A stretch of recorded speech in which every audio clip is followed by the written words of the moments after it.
Welcome back to Bottom Shelf. I'm Josh. I'm Keith. And I'm Eric. And we're going to drink more whiskeys to find out the best kind of whiskey under $3. Joyce, tell our viewers at home what we're drinking today, please. Today, you are going to experience Nirvana. Nirvana is an unpeated Indian single malt whiskey from Paul John Distillery. Paul John is made from Indian malted barley and, for some variants, imported Scottish peat. It is distilled in traditional copper pot stills and then matured in charred American oak barrels. Nirvana comes in at 80 proof. We paid $27 for our bottle with the general price of $30. As always, your prices may vary. Enjoy. Thanks, Joyce. Let's dive in and see what they think. As always, they know what we're drinking. I do not. The other way around. As always, they don't know what we're drinking. I do. Sweet. Yes, definitely sweet. Salty popcorn, I think, is what comes to mind. There's a note there that I just can't quite pin down. I'm getting a lot of different notes. Yeah, mixed fruit. Fruit. I definitely agree with fruit. I definitely do agree with fruit. Maybe more berries. A little bit of orange. Cream, like a berries and cream. I'm getting like a grapefruit. I think you get grapefruit often. I'm just getting like fruit salad, like just so much that I can't really pinpoint. But it's nice. Yes, very, very enjoyable. Like a fruit cocktail. It smells oily. A little bit of oil. Mm-hmm. Or like zest oil. Orange zest, like the oil from orange zest. Like Yes. You take the peel, Yes, like a orange essential oil or something. Yeah. Like you take the peel and you're making an old fashioned that has the orange peel in it. Take the orange peel, you do that, and you twist it. As I pull away, and I'm still inhaling, I get a little bit of lime. I think I'm ready to take a sip. Yes, me too. Yeah.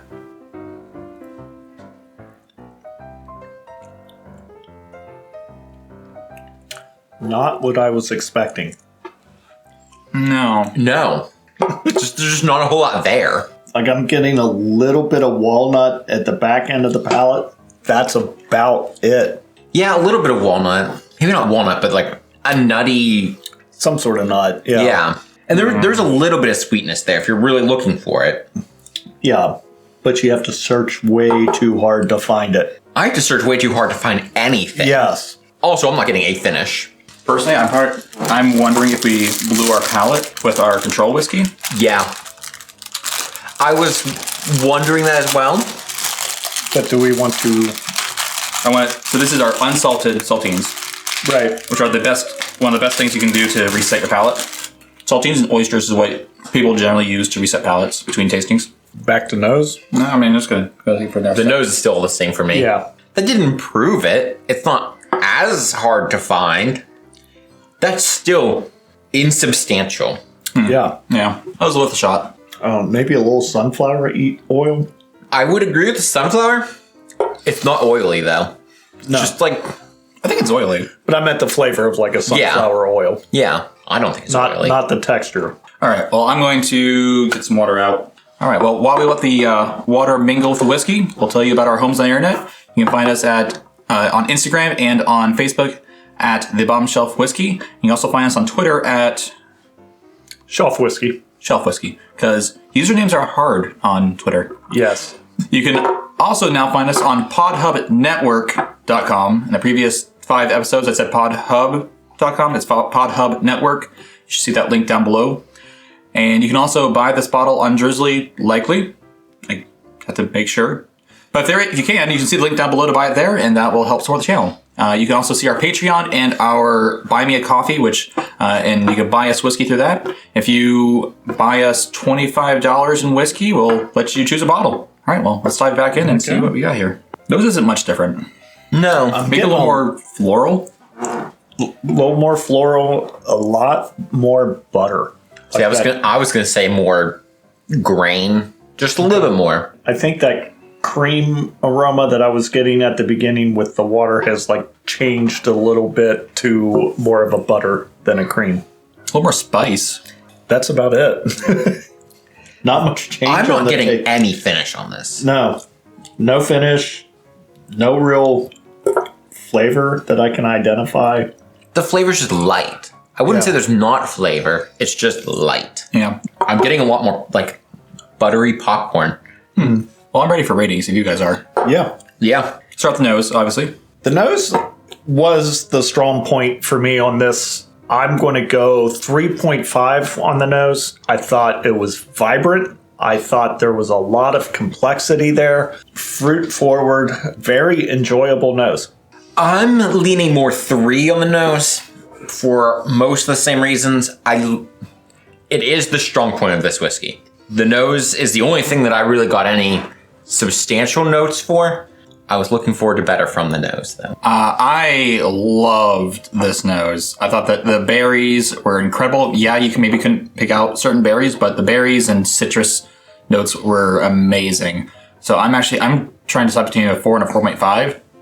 I'm gonna go 4. So we'll move on to palate. Palate is where this one fell. 0.5 for me. Everything that I found in the nose, I did not find anywhere in the palate. We mentioned that it was sweet, but you really had to search to find that sweetness, and that's just something that I'm not into. I want to relax and enjoy a whiskey. I don't want to have to work. I'm going to give it a 1 on the palate. There was more there than I initially thought. It did take a little bit of searching. I did get that buttery popcorn on the nose and on the palate, but that's not really necessarily what I'm looking for in a whiskey. And this, generally, since I like my whiskeys mixed and in cocktails, this is not what I don't want it for sipping, and I don't want it for a cocktail either. I'm gonna go 1.5. I have more to say once we do more here, but 1.5. All right, finish. 0.5. There wasn't really much of a finish at all. It was quick. Maybe that was actually the strong point for the finish because there was nothing there. It was just grateful that it was quick. I'm looking for so much more in a whiskey. I'm going to give it a 1 on the finish again. There wasn't a lot there. There really wasn't. It's hard to rate because it was such a short, almost non-existent finish. But what was there was the right notes. I'm going to agree with a 1. If there's nothing on the palate, then you can't really follow up with a finish very well at all. Yeah. In certain circumstances you can, but rarely can you. All right, so we're going to go ahead and do guesses, and then we'll do the ratings and tasting notes of other websites and dive into the guess. Dive into what it actually is. So we are looking for what type of whiskey this is, what proof you think it is, what retail price is, and how much you'd be willing to pay on those first 3 in order to make it a little bit of a competition. I want you guys to try to guess as close as you can, and the closest one gets a point. If you guess the same thing, you just both get a point. And as a reward, I'm still working on that. You want to go first? Or I'll go first. All right. I think this is Irish. I've got no real reason. It just feels like an Irish to me. Do you have a thought on what kind of Irish? Like single malt, blended, single grain, single I'll pot go still? blended Irish. I would have to guess this is 80 proof. I'm going to shy away from my normal 84. Now that there's stakes. Now that there's stakes, yeah. I can't just throw 84 out every time. As far as price of this, I'm going to guess 16.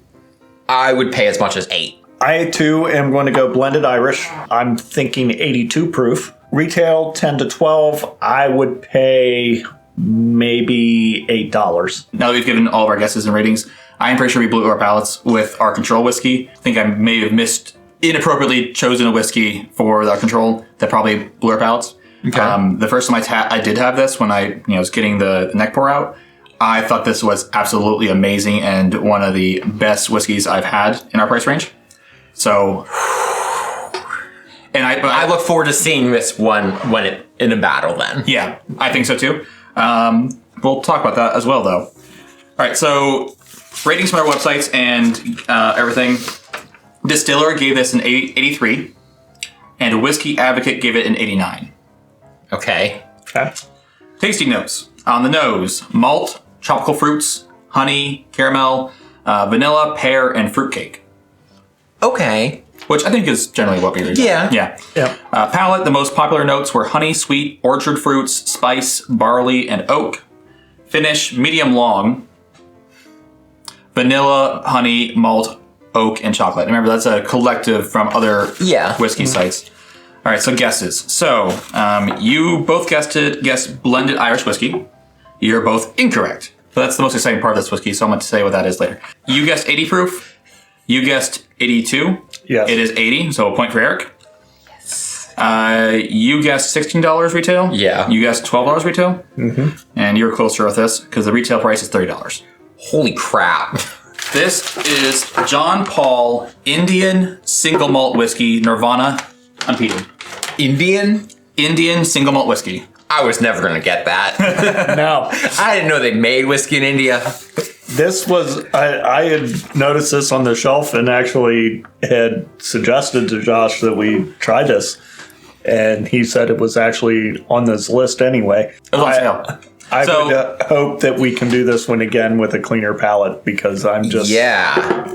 That also makes it weird for a battle because... Yes. Yeah. So I think what I'm going to do, so I want to talk about this real quick. So it's an Indian single malt whiskey. It is in essentially the same style as Scotch whiskey. They pretty much take exactly what you do in Scotland and do it in India. So it's a not age dated, but it's rumored to be at least 3 years old. Rumors are that the casks are second and third fill ex-bourbon barrels. Obviously, Paul John's Distillery. We paid $27 for it. It was on sale, but retail is $30. And yeah, essentially made the same way as Scotch is, but you get a very different wood impact from the barrels because India is obviously a lot warmer than Scotland is. And I believe this is specifically made in Goa, India, which I believe is a warmer climate. The Goan shores. It tastes a lot like Scotch to me when I first had it, but obviously that was not a blind. And comparing to my first experiences, I do think that this was not as good as the first time I had it. And that's part of the reason why I think this might have been a problem with our control whiskey that we did. Yeah. Mm-hmm. So, and that just goes to show that the whiskey you have before you have something else, or food you have before something else, is going to affect your palate. And you do have to be careful on what kind of things that you choose beforehand. So keep that in mind. And especially as we do our whiskeys and our videos. I do like this bottle, though. The nice blended curves and tall and slender. Yeah, it's got a Scotch whiskey It bottle does have a feel. Scotch bottle feel. Yeah, the glass isn't clear. It's a little bit green.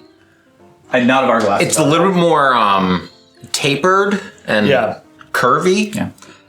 And there is a box that goes with it. 1 second. So if you're looking for this on the shelf, you're going to find it in a shimmering orange box with Indian style art of a elephant on the front. Obviously, it just says Nirvana on it. It looks really nice. The box is really nice. Yeah. And everything. But The box is just as inviting as the nose. Yeah. seriously, I would agree with that. The nose on this whiskey is amazing. Yes. It's just very fruity. I think what we're going to do as far as battles go is that once we have a single malt Scotch battle by itself, I'll probably start including this in a single malt battle, which in our price range, there's not really anything besides Scotch and this one. There is one other Indian single malt that can be in the price range from Amrut.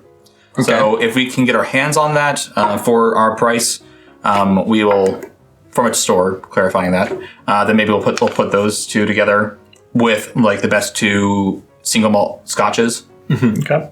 I think that'll be an interesting battle for single malt whiskeys, especially since they're made very similarly. It's just a big change in climate.